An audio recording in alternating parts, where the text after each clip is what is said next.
Highway 30 just to the east of Kimball, Nebraska in the Nebraska Panhandle as a historic blizzard continues to rage out here with winds gusting 60 to 70 miles an hour in the wraparound.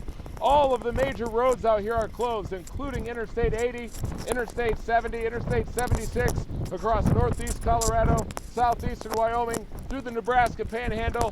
And the snow continues to come down at an astounding rate, 1, 2, 3 inches per hour. Thunder snow has been reported out here so far. People stranded in their vehicles across northeast Colorado from Cheyenne east, but those roads were closed very early. This blizzard was anticipated well by meteorologists, and they certainly prepared, closed down the roads and prevented motorists from getting stranded, at least up here on Interstate 80. It is a different story over across parts of Interstate 70 further south, but these winds just continue to rip out here with a pressure gradient, very strong pressure gradient, tight pressure gradient on the northwest side of this system that has intensified to about 970 millibars, setting a record as the deepest low pressure system to really ever develop in the high plains since about 1950.